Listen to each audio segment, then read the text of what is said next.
We're getting ready for me to take a bunch of stuff down to the community cleanup.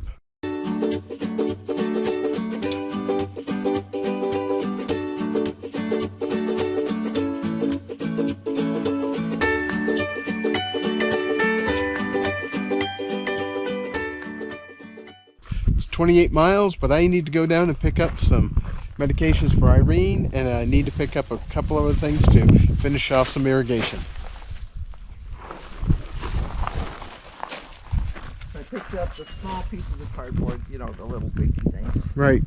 Out there. And some of the fillery along the fence. A couple of random little pieces of cut off PVC pipe, you know, stuff like that. You want, how much more trash do you want? I'm going to load the car up and see how much more can go in. Okay.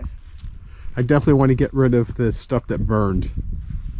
Right, but I've got, you know, cans full of trash. You might even have trash in the garbage can. What you got, Rufus? Did you get one of your pieces of cardboard? He says, I did. I got my cardboard. I'm shredding it. Mommy picked up all the little pieces in the yard, so now I have to make new. It's important to decorate the yard with little teeny tiny pieces of cardboard. Come on, dude. Ah, you gonna chase this? You're gonna hide in the shade. I said I'm gonna hide in the shade, and I'm gonna rip up my cardboard in the shade. Why would I want to rip up my cardboard in the sun when I can do it in the shade?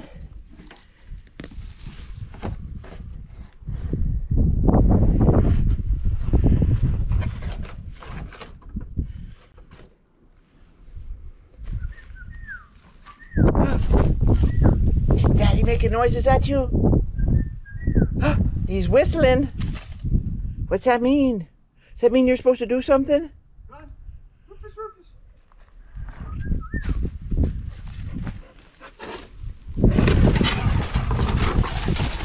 I get tired of you demolishing things in my yard, kid. There.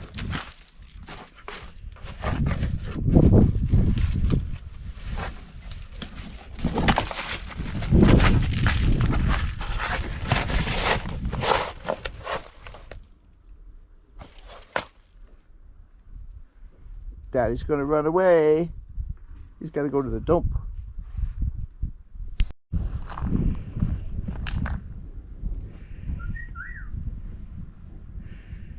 He says, I'm listening. I'm listening. I'm not sure what that noise is. Hey, Rufus. What you doing, dude? He says, I got my cardboard.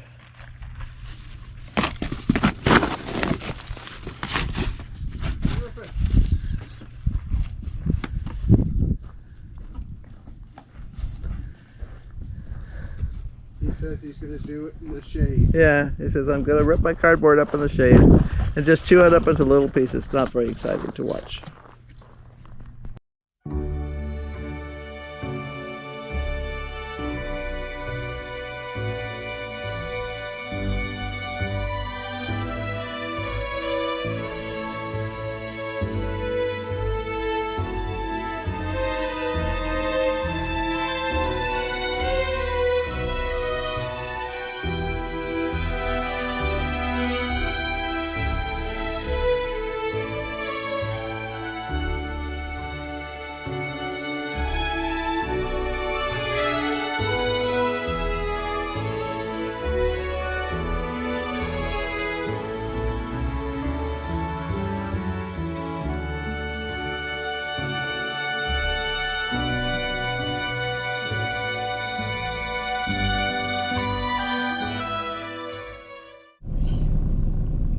I just finished up at the Paulden tipping station with a carload of trash. It was really well organized. There were plenty of volunteers to help unload today. There was a steady stream of people going in. The trash was being dealt with quite efficiently. They had you unload it into the bucket of a front end loader, and then they took that away when it was full. All in all, it was a pretty easy thing to do. The great thing is they're also taking batteries and car tires. Car tires around here are a big thing. There's an awful lot of them just kind of littering the landscape.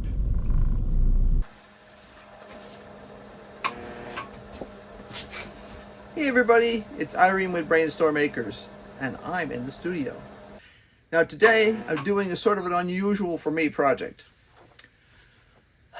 You folks have seen me before, you know that I do jewelry, and if I'm going to be adding color to my jewelry, it's usually in the form of either pieces that are tied together with wire or something else like that, and those pieces will be, you know, like beads and things like that that are of interesting colors, or I will enamel it.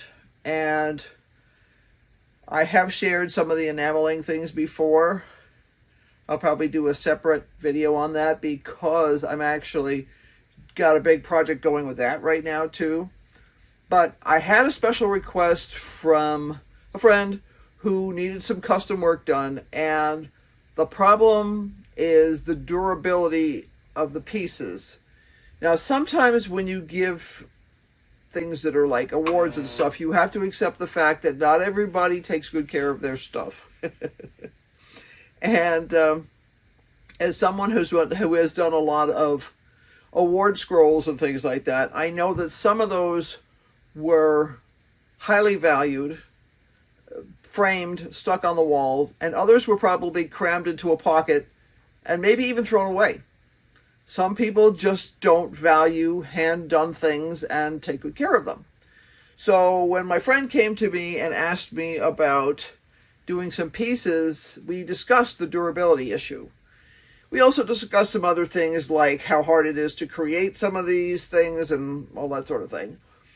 But decided basically after some experiments that the best plan for her pieces was actually to create solid cast pieces, which I have done, in bronze with a specific design, and then to fill in that design with a colored epoxy. Now, colored epoxy is not something I normally do. I have done it before.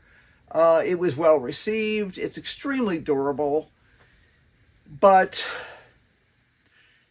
when I do jewelry or accessory pieces for my business, I am not usually doing modern jewelry. I am usually doing historically accurate jewelry, or jewelry that is as historically accurate as I can make it.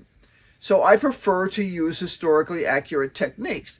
They would not have had colored resins or colored epoxy back in the day, like pre-1600, any more than they would have had super glue or Velcro or zippers. You know, these are just things they didn't have. So I haven't actually done this in a couple of years, so I actually had to reread the instructions this morning and stuff. But I thought I'd share it with folks because it really is a very simple process. Probably the hardest thing about it is actually waiting for the stuff to be dry. In my case, what I'm actually going to do is I am going to use my kiln, and you'll hear the electric stuff clicking on and off. There's nothing I can do about that, unfortunately. Hopefully it's not too distracting. I'm running my kiln up to temperature here, and the temperature I'm running it up to is 100 degrees. Now, I am allowed to cure this epoxy at room temperature, and the phone rang. Okay, I'm trying to remember where I was. Woo! Okay, so I'm going to show you today how you use a product called Coloris.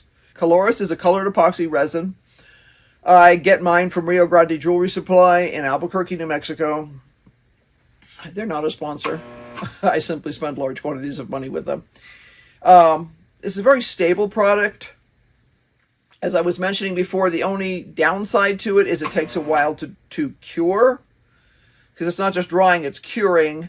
They say that at 72 degrees, that's where I was when the phone rang, they defined room temperature as 72 degrees. I don't have any place right now that's reliably 72 degrees. It's 70 outside right now, but it's probably only about 58 or 60 in the workshop, the studio.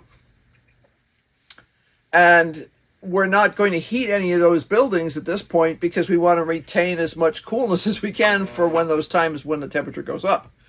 The house is definitely not 72 degrees. So what I'm doing is, the other option you have when you're doing this kind of stuff is you can heat it. I have a kiln here which is normally set to like 1400 degrees, but I'm experimenting with setting it to 100 degrees today. You are allowed to cure this thing by heat with temperatures up to 125 degrees for 2 hours, and then it's considered to be cured. Other than that, you have to let it set for 24 hours, and then you have to let it set more than that. It'll be fully stable. I think is it 3 days? 72 hours? Yeah, I think that's it. 72 hours. I'll double check that, put that in here. But when you get your stuff, if you decide to ever do something like this, you can certainly look that information up. I don't know how accurate my kiln is, degree on degree. So right now I'm watching it. It set itself to 100 degrees. It's running between 101 and 102. That's fine. I just didn't want to push it up too far because in case it swings more than that, I don't want to risk overcooking the epoxy, because then I have to remove it from the piece. No fun. So I'm going to show you the basic process, and we'll see how this goes. Rufus has just realized I'm not talking to any person. I'm talking to my phone. You have a bed over here, dude? You want to get in your bed? He's looking at me. He's like, why is my bed over here?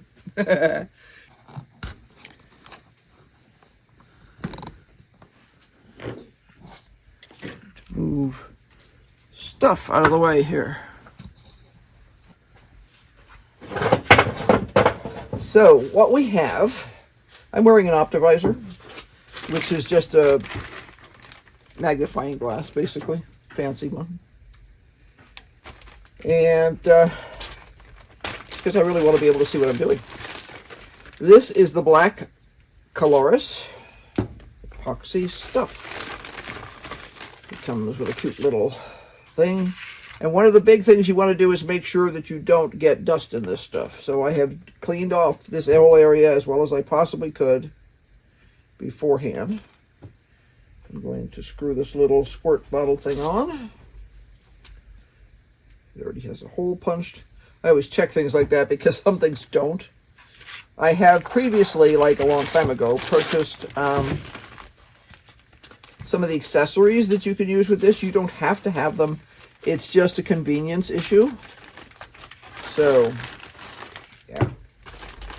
I'm a big one on accessories when it comes to doing things sometimes the easy way. This also has a hole poked in it. Snap that on. This is the hardener. All you're doing is you're taking a color and you're taking a hardener and you're mixing those together while including as few bubbles as possible. And yeah, so the rules on this one is 2 parts resin to 1 part hardener. I have these cute little cups. These are standard medicine cups that they sell. In this case, I bought these for use with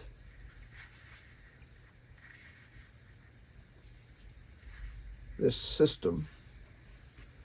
And I'll probably use, I'm trying to look at the markings on here. You have drams. Oh, that's a marking I haven't seen in a while. We'll just use milliliters. That seems easy enough. So, I need to take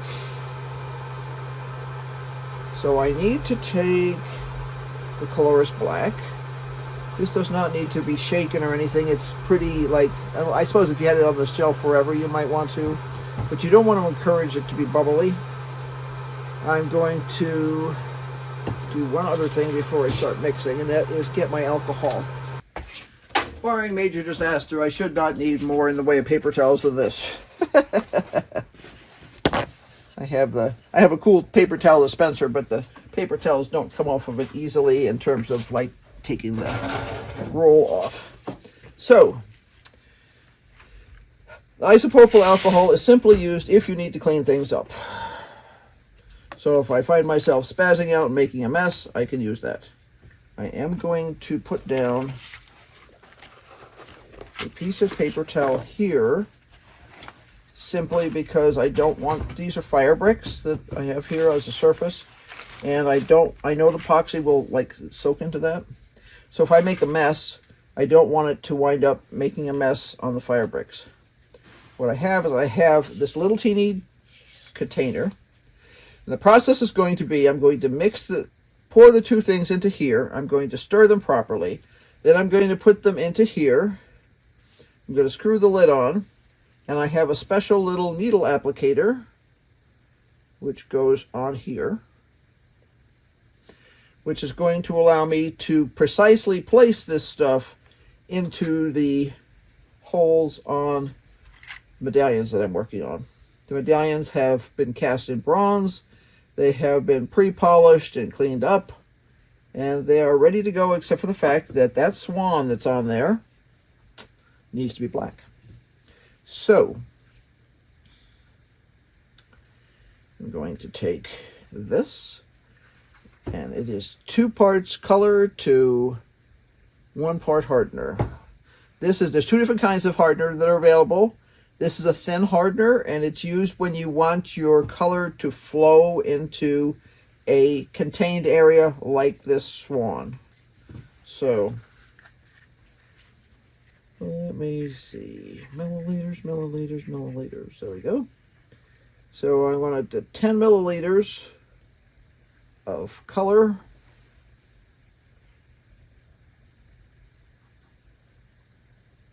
Oh, that's going to take 3 days. That's funny. Okay. I'm sure that's partially because it's cooler.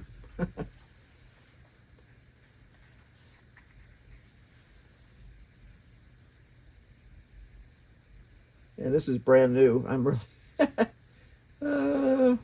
okay. Do I really want to sit here for 3 days? No, I don't. I actually kind of have other things to do. So,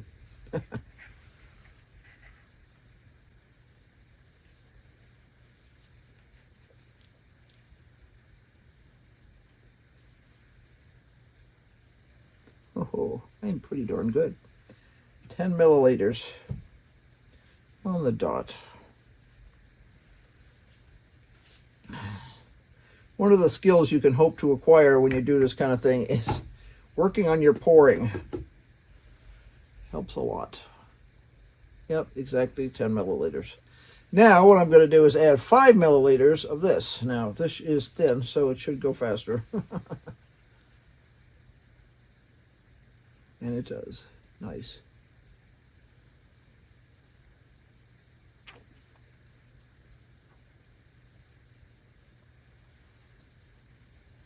Okay, we got it.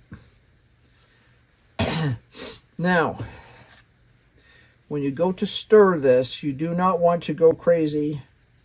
Think of this as adding egg whites to a batter to make it fluffy. You don't want to go crazy, and you just want to mix it. But you want to very gently fold in things.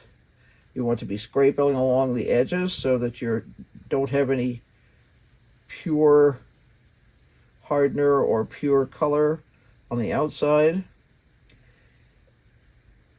As I mentioned, I'm using a thinner for this because I want this to flow into the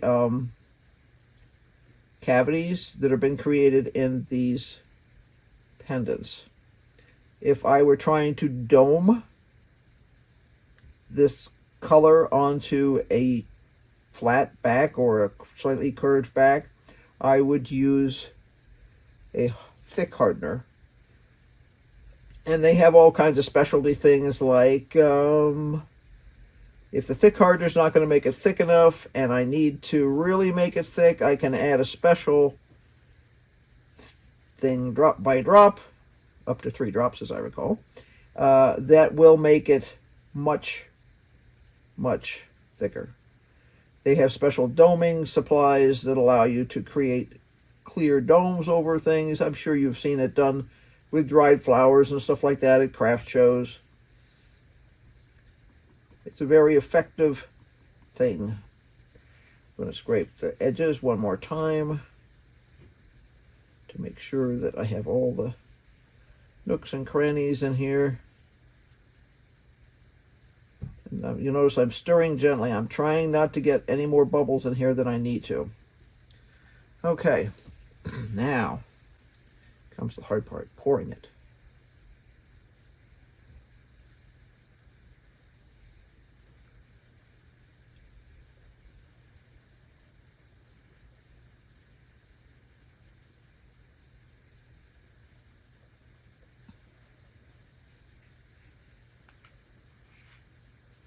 I saw a random drip starting to go there, so I tried to make sure it wound up where it belongs, in the jar, not somewhere else. But that's why I have down this paper towel, just in case we get some random drippage.